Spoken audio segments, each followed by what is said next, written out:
আমাদের নেড়িমুদিকে ওজন কম দেওয়ার জন্য কি শাস্তি দিল ভাবো? কি শাস্তি গো চিমটি?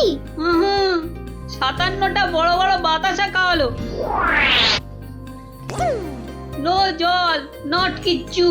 এসব তো আমাদের রাজা মশাইকেই মানায়, আসলে এসব গোপাল দাদুর বুদ্ধি। ঠিক বলেছিস।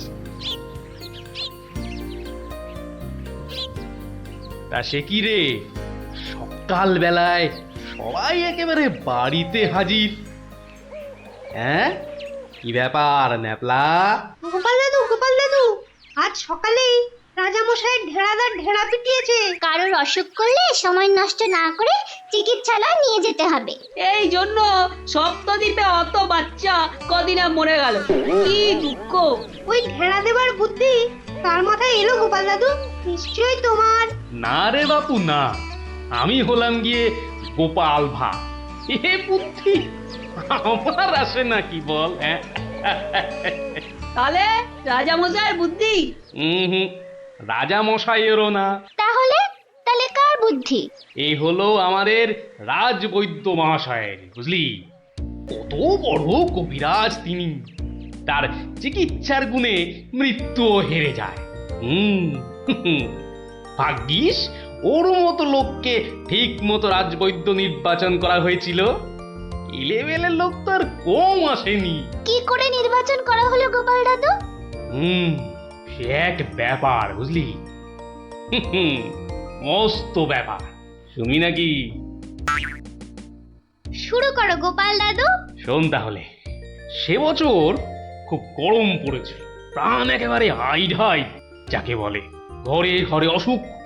এই সময়ে রাজামশাইয়ের চিকিৎসালয়ের যে বড় কবিরাজ, তিনি চলে গেলেন কাশীতে। যা বাবা, সে তো মহা বিপদের কথা, ভাববার কথা। সে আর বলতে, সবচেয়ে ভাবনা হলো রাজামশাইয়ের।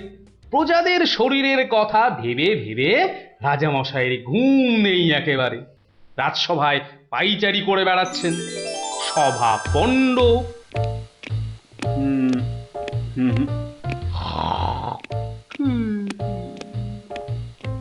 না,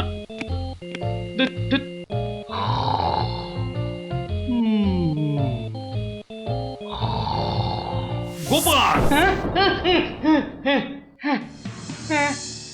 আগে মহারাজ, আপনার মুখ চোখ একেবারে শুকিয়ে গেছে মহারাজ। আপনার এত চিন্তা কিসের বলুন তো?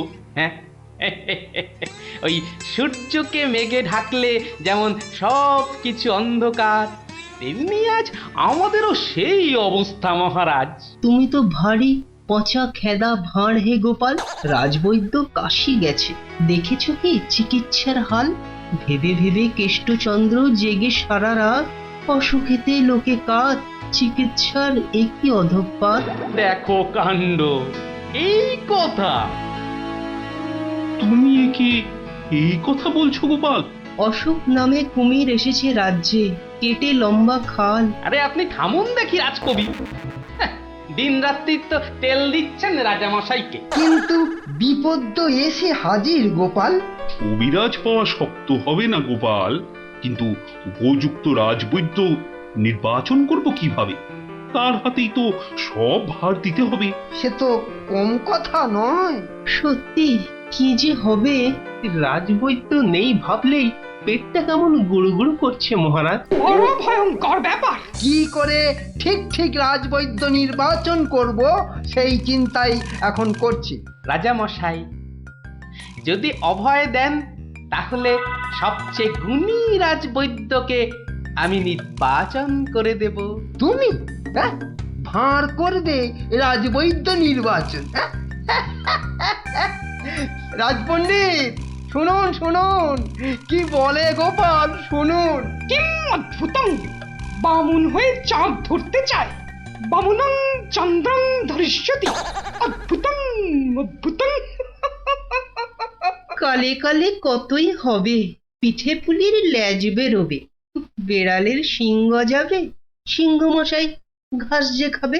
শুনুন মহারাজ, শুনুন শুনুন, যদি আমি ঠিক ঠিক রাজবৈদ্য বেছে দিতে না পারি, তাহলে আমার এক গালে চুন আর এক গালে কালি মাখিয়ে উল্টো কাঁধায় চড়িয়ে কৃষ্ণনগরে ঘোরাবেন, ঠিক আছে?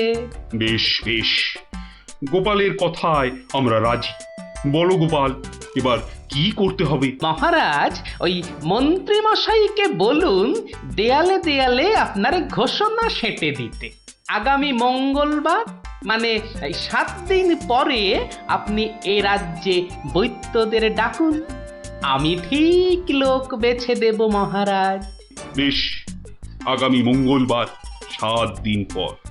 মন্ত্রী, মহারাজ, করো ঘোষণা, রাজবৈদ্য চাই। যে আজ্ঞে রাজামশাই।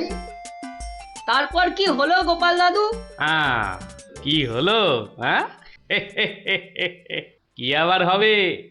নবদ্বীপ জুড়ে দেয়ালে দেয়ালে সাঁটা হলো রাজবৈদ্য চাই। পরের মঙ্গলবার হই হই কাণ্ড, সবাই চায় রাজবৈদ্য হতে। ময়রা, নাপিত, নারকোল পাড়িয়ে তারাও সব ছুটলো রাজবৈদ্য হতে। একেবারে 3000 বৈদ্য, বুঝলি? 3000! মহারাজ কৃষ্ণচন্দ্র তো গুণী মানুষ, তিনি 3000 জনের থেকে 3 জনকে বেছে দিলেন। ওদের মধ্যে থেকে বেছে দিতে হবে রাজবৈদ্যকে। 3000 বৈদ্য এসেছিলেন, বেশিরভাগই রদ্দি। অথচ বলছে আমরা সব বদ্যি। আরে চুপ করো না বাপু, রাজামশাইকে বলতে দাও না ভায়া। আমি 3000-এর মধ্যে 3 জনকে বেঁচেছি। এইবার তোমাকে আসল বাছা বাঁচতে হবে, আর ঠিক মতো না হলে এই গালে মাখিবে চুন, ওই গালে কালি, গাধায় চড়িয়া ভাঁড় খাবে গালা গালি। হ্যাঁ, আমি তৈরি আছি কবি মশাই। আপনি কাকে কাকে বেছেছেন মহারাজ? মন্ত্রী মশাই, ডাকুন ওদের, এটা আপনার কর্ম। প্রথম বৈদ্য এসেছেন সেই সুদূর কিষ্কিন্ধা থেকে, নাম শ্রী শ্রীল আয়ু আচার্য দন্তলাবণ্য মহার্ণব। কোথায় কোথায়? আসুন আসুন মহার্ণব মশাই, এগিয়ে আসুন এগিয়ে আসুন। দ্বিতীয় বৈদ্য? দ্বিতীয় বৈদ্য এসেছেন অলকাপুর থেকে, ওনার নাম হলো মম নাম পিণ্ডাইকরণ কবিরাজন পুঙ্গবং চরক শাস্ত্রী। দেখো কাণ্ড, এত বড় বড় নাম মনে রাখা ভয়ানক শক্ত বুদ্ধি মশাই। আমি ওনাকে বলবো আচার্য মশাই, আর আপনাকে বলবো শাস্ত্রী মশাই। মন্ত্রী মশাই, এবার তৃতীয় কবিরাজকে ডাকুন। তৃতীয় কবিরাজের নামটা বড় ছোট, শাস্ত্রী নয়, আচার্য নয়, নবদ্বীপের লোক। খুব বয়স হয়েছে। ওর নাম হলো, আমাকে লোকে বলে বুড়ো কবিরাজ। কি কি রোগের চিকিৎসা করেছেন একবার বলে দিন। বলতে গেলে আমি কোনো রোগেরই চিকিৎসা করি না, একদম আকার। অথচ আমায় যদি বলতে বলেন, এক নিঃশ্বাসে ৭৩,০০০ রোগ বলে যাব। হ্যাঁ, ওলাউটো, পেঁজরা, খোস, কাশি, সর্দি গর্মি, তরকা, কম্প, ঝম্প, শ্বেত সার, কত হলো? কে এমন মূর্খ আছে যে গুনবে ভারমশাই? ও যদি ৭৩,০০০ রোগের নাম বলে, আমি বলবো ৮৩ লাখ। সব বড় বড় রোগ, সর্দি কাশির মতো নাতি নাতনি রোগ নয়। শুনুন তাহলে, যক্ষা, রক্তাম্বু, অস্থিবাস, বেগুন চোরা, দাপট কাঁটা, পেয়াটকা, মরা মাছ, হাঁস পোকা। থামো থামো থামো, ও এ তো কানের পোকা, নাড়িয়ে ছেড়ে দেবে। শুধু কানে কেন মহারাজ, কানে, বগলে, নখে, সর্বত্রই পোকা নড়বে, তবে আমার নাম শাস্ত্রী। গোপাল, আর বিলম্ব করলে দেশত্যাগী হব বলে দিলাম। বেশ বেশ মহারাজ, আমি শুরু করি। আচার্য মশাই। আচার্য মশাই, এগিয়ে আসুন এগিয়ে আসুন। না না না না, আসতে হবে না, আসতে হবে না। বলছিলাম কি, ওই কৃষ্ণনগরের দেওয়ালে দেওয়ালে লেখা হলো রাজবৈদ্য চাই, আপনি বিদেশের লোক, কি করে খবর পেলেন? সে পেতেই পারে গোপাল, মহারাজ কৃষ্ণচন্দ্রের রাজবৈদ্য বলে কথা, কম ব্যাপার নয়, বুঝেছো? বুঝেছি, সে যাকে। কবিরাজ মশাইগণ, সভাসদগণ, আপনারা সবাই জানেন আমাদের শাস্ত্রে একটা কথা আছে, শতং মারি ভবেত বৈদ্য। যে কবিরাজ যত বেশি মারতে পারবে সে তত বড় বৈদ্য। নিন আচার্য মশাই, আপনি বলুন কজন মরেছে এ পর্যন্ত? কি করে হুট করে বলি? বলুন বলুন, ওই দু চারটে কম বেশি হলে সেটা কিছু হবে না। তা ধরেন মোট রোগী দেখেছি ৩,৮০৬ জন গতকাল পর্যন্ত। হাততালি হাততালি হাততালি। এবারে বলুন আচার্য মশাই, তাদের মধ্যে মেরেছেন কজনকে? মানে কজন মরেছে আর কি। একেবারে ২৫০০। যমরাজের ঘরে পাঠিয়ে আমি কবিরাজ। আরে দূর দূর, নাবালক দুগ্ধপোষ্য, ২৫০০ মেরেই একেবারে হনুমানের মতো লাফাচ্ছে দেখো। হ্যাঁ, এ কবিরাজি না করে রাজসভায় নাচুক মহারাজ। হ্যাঁ, এর রোজই ২.৫ পো আদা নিম পাতার সঙ্গে বেটে খাওয়া উচিত। আপনি কতজন রোগী দেখেছেন শাস্ত্রী মশাই? ১৫০০ হবে, কি বলো? আমি দেখেছি ১৮,৭৭১ জন, মরেছে ১৮,৩০০। লোকে আমার দেশে আমার ছবি রেখে চরণামৃত খায়, বুঝেছেন?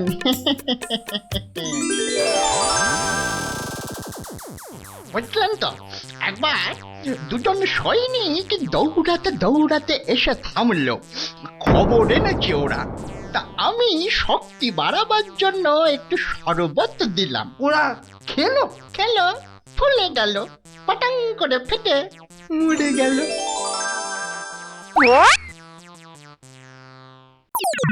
এ কি, আপনি কোথায় যাচ্ছেন? আরে পাকড়ো পাকড়ো। আপনি কোথায় পালাচ্ছেন দাদু মশাই? আমাকে ছেড়ে দিন মশাই, আমি এদের মতো অত গুণী নই। সে কি, রোগী দেখেননি আপনি? দেখেছি মশাই, কিন্তু বড় কম। কেন কম কেন?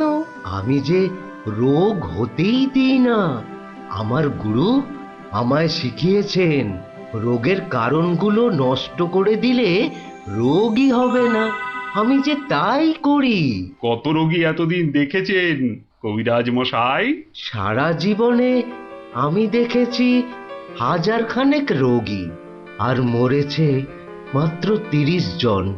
তাতেই আমার লজ্জা করে। তাই বলছিলাম আমায় ছেড়ে দিন, আমি এদের মতো এত বড় কবিরাজ নই। আমি বড় তুচ্ছ, এখানে এসে খুব ভুল করেছি। কিন্তু কবিরাজ মশাই, এখানে না এলে আপনি আরো ভুল করতেন যে, কারণ মহারাজ কৃষ্ণচন্দ্র আপনার মতন রাজবৈদ্যকেই খুঁজছেন। যে কবিরাজ রোগের কারণগুলো নষ্ট করে দেন তিনিই যে শ্রেষ্ঠ। যে কবিরাজ রোগীর মৃত্যু হলে দুঃখ পায়, লজ্জা পায়, তিনিই তো শ্রেষ্ঠ। মহারাজ, এই আমার শ্রেষ্ঠ কবিরাজ, নির্বাচন শেষ মহারাজ। সাবাস গোপাল, সাবাস। তোমার রাজবৈদ্য নির্বাচন এই দেশের সর্বশ্রেষ্ঠ শিক্ষা। তুমি শুধু হাসির রাজা গোপাল ভাঁড় নও, তুমি এই বাংলার অলংকার। সত্যি গোপাল দাদু ঠিক বলেছিলেন রাজবৈদ্য। রোগের চিকিৎসার চেয়ে বড় হলো রোগ হতে না দেওয়া। তাই সামান্য রোগ হলে চিকিৎসালয়ে আসতে বলে ঢেড়াদার ঘুরে বেড়াচ্ছে। এমন রাজবৈদ্যকে তুমি বলেই নির্বাচন করতে পেরেছো। রাজা মশাই ঠিকই বলেছেন, তুমি শুধু হাসির রাজা নও, তুমি জ্ঞানের রাজা গোপাল ভাঁড়।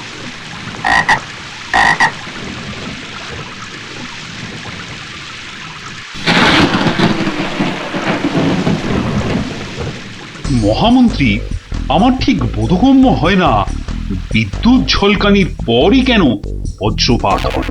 আপনি জানেন কিছু?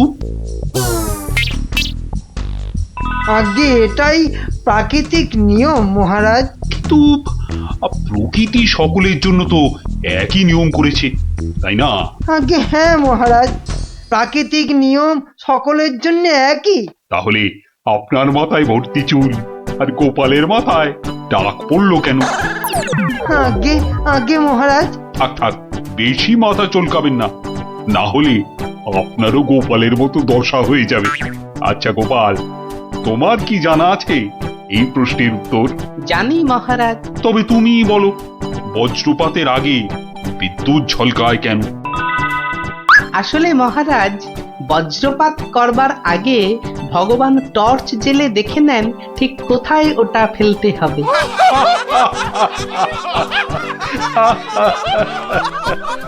একেবারে গোপাল সুলভ উত্তর।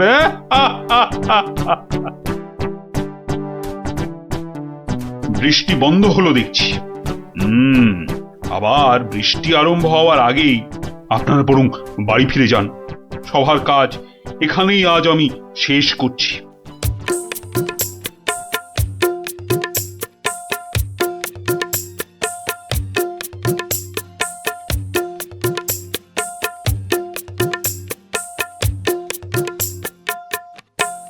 বলি, পথ ছাড়বে নাকি কাল যা করেছিলাম আজও তাই করতে হবে? এই রে বেটা গোপাল ভাঁড়, মহারাজ কৃষ্ণচন্দ্রকেও খোল খাইয়ে ছাড়ে, আমি তো কোন ছাড়। কাল নিশ্চয়ই কাউকে জলে ঠেলে ফেলে দিয়ে রাস্তাটা পেরিয়েছিল। না বাবা, দরকার নেই। মানে সরে দাঁড়ানোটাই বুদ্ধিমানের কাজ হবে দেখছি। কি হলো কি? হ্যাঁ, পথ ছাড়বে নাকি? না না না গোপাল ভাইয়া, আমি নেমে দাঁড়াচ্ছি, তুমি যাও। তা গোপাল ভাইয়া, কাল তুমি কি করেছিলে শুনি? আজ তুমি যেটা করলে সেটাই আগে। হ্যাঁ,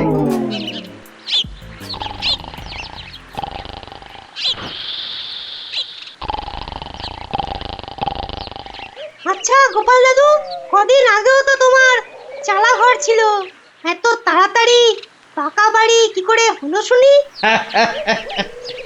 হ্যাঁ, সেটা একটা ঘটনা বটে, বুঝলি? হ্যাঁ গোপাল দাদু, আজকে বরং সেটাই শোনাও। শোন, তবে বলি সেই ঘটনাটা, কিংবা ভাই দুর্ঘটনাও বলতে পারিস, বুঝলি? একদিন আমি দরবার থেকে ফিরছি, দেখি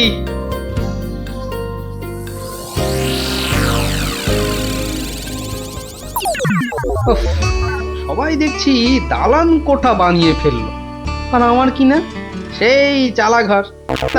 কিছু একটা করতে হবে, আমিও পাকা বাড়ি হাঁকাবো। কিন্তু কিন্তু পাকা বাড়ি যে করব, কত টাকা কোথায়, কে দেবে টাকা? দেখি একটু চিন্তা ভাবনা করে দেখি।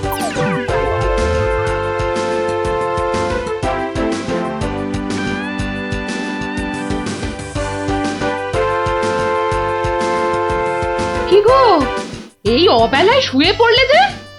শরীর টরীর খারাপ নাকি? বলি, কানের মাথা খেয়েছ নাকি? কি বললুম শুনতে পেলে না? বুদ্ধি খাটাচ্ছি গিন্নি, বুদ্ধি খাটাচ্ছি। থাক থাক থাক থাক, আর বুদ্ধি খাটিয়ে লাভ নেই। একটা মশারি খাটাতে গেলে যে উল্টে পড়ে যায়, সে কিনা বুদ্ধি খাটাবে?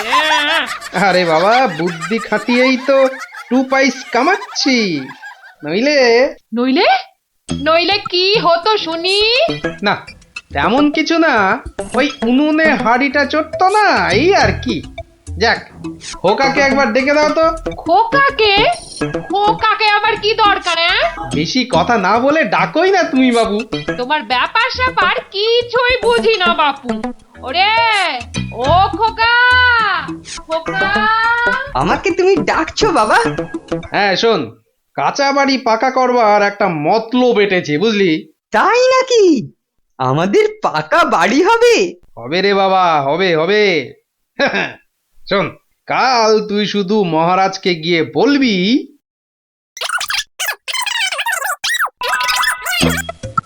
কিরে পারবি তো? পারবো না মানে? আলবাত পারবো, তুমি নিশ্চিন্তে থাকো বাবা।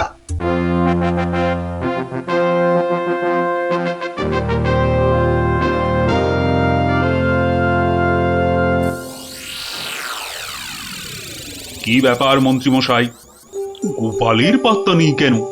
গোপাল তো কখনো দেরি করে না মহারাজ, কিন্তু আজ কি ব্যাপার খোকা, কাঁদছো কেন? কি হয়েছে? কে তুমি? মহারাজ, আমি গোপাল ভাইয়ের ছেলে। গোপালের ছেলে? কি ব্যাপার, তোমার বাবাও আজ তো অনুপস্থিত দেখছি। কি হয়েছে গোপালের? আগে মহারাজ, আমার বাবার কৃষ্ণ প্রাপ্তি হয়েছে। কৃষ্ণপ্রাপ মানে তো মারা গেছে? সে কি, গতকালই তো। মহারাজ, আমাদের সকলেরই এখন গোপালের বাড়ি যাওয়া উচিত। না না, এই শোকের মধ্যে আমরা গেলে গোপালের স্ত্রী আরো ভেঙে পড়বে। দুঃখ একটু কমলে বরং। তাহলে এখন আমাদের কি করা উচিত মহারাজ? এখন গোপালের ক্রিয়াকর্মের জন্য 1000-5 টাকা ওর ছেলেকেই দিয়ে দিন। যথা আজ্ঞা মহারাজ, আমি খাজাঞ্চি বাবুর থেকে টাকাটা এক্ষুনি এনে দিচ্ছি। উফ, মরেও টাকা নিয়ে গেল। হ্যাঁ, চিন্তা করো না খোকা, এখন যৎকিঞ্চিৎ দিচ্ছি, শ্রাদ্ধের সময় আরো 1000 দেব, কেমন? মহারাজ, মহানুভব।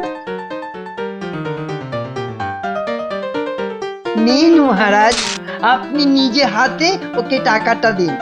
উফ, কতগুলো টাকা! হ্যাঁ, এসো এসো, তোমার বাবা ছিল আমার বন্ধুর মতো। অনেক বিপদ আপদ থেকে গোপালই আমাকে বাঁচিয়েছে। না না, টাকাটা ধরো। ধন্যবাদ মহারাজ, আমি এখন যাই। এসো এসো।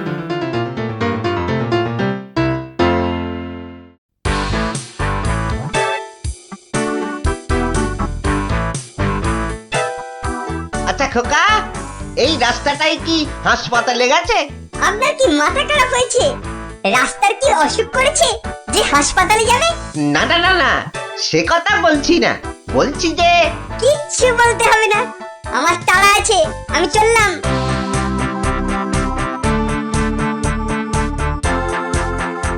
বাপ কা বেটা।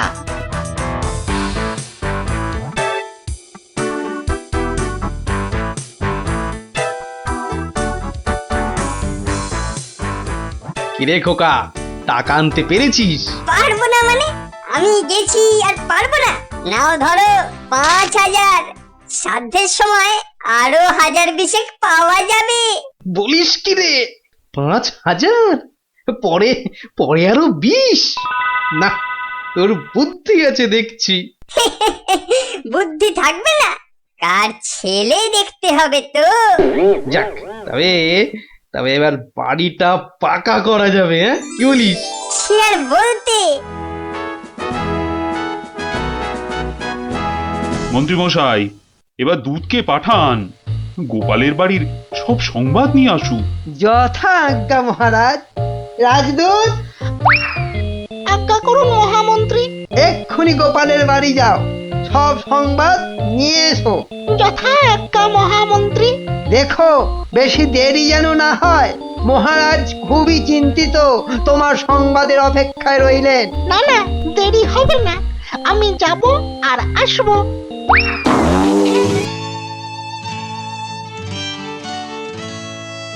গোপাল নেই, দরবারটা যেন শ্মশানপুরী। মহামন্ত্রী, আপনি গোপালের মতো কোনো চতুর ব্যক্তির খোঁজ করুন, যে বুদ্ধি বলে গোপালের আসনটা পূর্ণ করবে। আপনার আদেশ শিরোধার্য মহারাজ, আমি কিছুদিনের মধ্যেই তার বন্দোবস্ত করব। প্রণাম মহারাজ। কি সংবাদ দূত? গোপালের অন্ত্যেষ্টি ভালোভাবে হয়েছে তো? অন্ত্যেষ্টি? জ্যান্ত মানুষের আবার অন্ত্যেষ্টি হয় নাকি মহারাজ? জ্যান্ত মানুষ? বলো কি? গোপাল বেঁচে আছে? হ্যাঁ হ্যাঁ, জ্যান্ত। গোপাল দাদা বেঁচে তো আছেই, একেবারে বহাল তবিয়তে পাকা বাড়ির তদারকি করছে। গোপাল গোপাল বাড়ি বানাচ্ছে? এই তুমি ঠিক দেখেছো? আজ্ঞে মহারাজ, শুধু দেখিনি, গোপাল দাদার সঙ্গে কথাও কয়ে এলাম। ঠিক আছে, তুমি যাও যাও। বেটা ভাঁড়ের এত স্পর্ধা! না, অনেক সহ্য করেছি, আর মেনে নেওয়া যায় না। বড্ড বাড় বেড়েছে গোপাল, এর এবার একটা বিহিত করা দরকার। প্রহরী, প্রহরী, আজ্ঞা করুন মহারাজ। অবিলম্বে গোপাল আর ওর ছেলেকে ধরে নিয়ে এসো। আমি এক্ষুনি যাচ্ছি রাজামশাই। আজই গোপালকে শুলে চড়াবো, আর ওর ছেলেকে জ্যান্ত পুঁতে মারবো। এত স্পর্ধা! আমার আমার সঙ্গে প্রতারণা! বেশি উত্তেজিত হবেন না মহারাজ, আপনার রক্তচাপ বৃদ্ধি পেতে পারে। উত্তেজিত হব না? কি কি বলছেন মহামন্ত্রী? আমার সঙ্গে প্রতারণার পরেও আমি উত্তেজিত হব না? প্রতারকদের যথোপযুক্ত শাস্তি তো হবেই, সুতরাং উত্তেজনা বর্জনীয় মহারাজ। ঠিক আছে, ঠিক আছে, ঠিক আছে। আমি আমি প্রহরীর এরার অপেক্ষায় রইলাম। গোপাল দাদা আছেন নাকি? গোপাল দাদা, ও গোপাল দাদা! কে? ও, রাজপ্রহরী, কি ব্যাপার? এই তো রাজদূত এসেছিল, আবার তুমি কেন বাপু? মহারাজ আপনাকে আর আপনার ছেলেকে ধরে নিয়ে যাবার আদেশ দিয়েছেন। কি ব্যাপার প্রহরী, হঠাৎ ধরে নিয়ে যাবার আদেশ কেন? তার আমি কি জানি। ডাকুন, ডাকুন আপনার ছেলেকে। খোকা, ও খোকা! কি হলো? কেন ডাকছো? আমাদের ডাক পড়েছে রে, এক্ষুনি যেতে হবে। কে ডেকেছে বাবা? কোথায় যেতে হবে? মহারাজ ডেকেছেন বাবা, রাজসভায় যেতে হবে। মহারাজ, তবে কি সাধ্যের টাকাটা আজই দিয়ে দেবেন রাজামশাই? না, আমার মনে হয় ওই রাজামশাই নিজেই আজ আমাদের শ্রাদ্ধ করবেন। চলুন গোপাল দাদা, তাড়াতাড়ি চলুন। দাঁড়াও বাবু, দাঁড়াও দাঁড়াও, গায়ে চাদরটা আগে জড়িয়ে নি। চলো, চল রে খোকা, চল।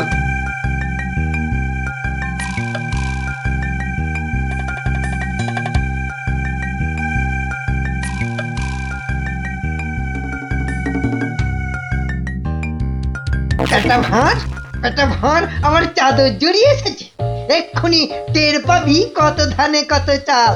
মহারাজের সঙ্গে প্রতারণা, হ্যাঁ? হরে কৃষ্ণ কৃষ্ণ কৃষ্ণ হরে হরে, হরে হরে হরে হরে, হরে কৃষ্ণ। মহারাজ, আমাদের জরুরি তলবের হেতু আমার সঙ্গে প্রতারণা করার শাস্তি হিসাবে তোমাকে শুলে চড়ানো হবে, আর তোমার ছেলেকে জ্যান্ত পোতা হবে। হরে কৃষ্ণ, আপনার সঙ্গে প্রতারণা করব এমন স্পর্ধা আমার আছে মহারাজ। তো তোমার ছেলে যে বলল তোমার কৃষ্ণ প্রাপ্তি হয়েছে, তো এটা প্রতারণা নয়? হরে কৃষ্ণ হরে কৃষ্ণ, আমার ছেলে মিথ্যে বলেনি মহারাজ। এখনো বলবে তোমার কৃষ্ণ প্রাপ্তি হয়েছে?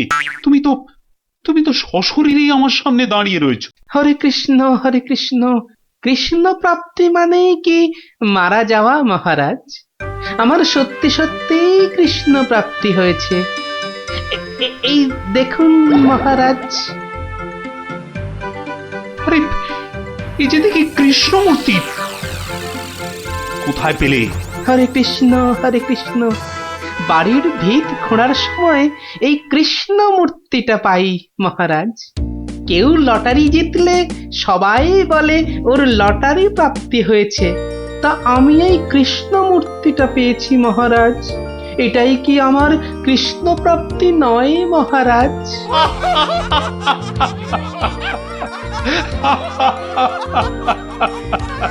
না গোপাল, না, আমারই বোঝার ভুল হয়েছিল। আমার বোঝার ভুলে তোমরা কেন শাস্তি পাবে? না না, আমার আদেশ আমি এক্ষুনি ফিরিয়ে নিচ্ছি। শাস্তির আদেশ না হয় ফিরিয়ে নিলেন, কিন্তু মহারাজ আপনার প্রতিশ্রুতি? প্রতিশ্রুতি? কিসের আবার প্রতিশ্রুতি? কেন? বাবার সাধ্যে আরো 20,000 টাকা দেবার প্রতিশ্রুতি মহারাজ। কিন্তু খোকা, তোমার বাবা তো মরেনি, তার আবার শ্রাদ্ধ কিসের? মহারাজ বামুন ডেকে শ্রাদ্ধ করে নিলেই তো ল্যাটা চুকে যায় মহারাজ। জীবিত মানুষের শ্রাদ্ধ? হুঁ, সে কখনো হয় নাকি? হয় মহারাজ হয়, বুদ্ধি থাকলেই হয়। তোমার কথাটা তো ঠিক বোধগম্য হলো না। মহারাজ আমার একটা মাটির প্রতিমূর্তি গড়ে সেটার শ্রাদ্ধ করলেই তো হলো মহারাজ। জীবিত গোপাল জীবিত রইল, মাটির গোপালের শ্রাদ্ধ হলো। না গোপাল, তোমার ওই টিকোমাতার বুদ্ধির কাছে আমি আবার পরাজিত হলাম। মন্ত্রীমশাই, ওই খাজাঞ্চি বাবুকে বলে আমার প্রতিশ্রুতি মতো আরো 20,000 টাকা গোপালকে এনে দিন। ধন্যবাদ মহারাজ। তাহলে শ্রাদ্ধে সবাই আসছেন তো? আরে না না না, থাক থাক, শ্রাদ্ধ শান্তি করে আর পয়সা নষ্ট করতে হবে না। তুমি বরং বাড়িটাই ভালো করে বানিয়ে নাও। মহারাজের জয় হোক, সকলই রাজারই ইচ্ছা, দয়াবতার রাজা তুমি, কাজকর্ম তুমি করে যাও, তু পাইস কামাই আমি, সকলই রাজারই ইচ্ছা। তাই হচ্ছে আমার কাঁচা বাড়ি পাকা করার গল্প। কেমন শুনলি? সত্যি গোপাল দাদু, তোমার যে কি বুদ্ধি! হ্যাঁ, তা খানিকটা আছে বই কি।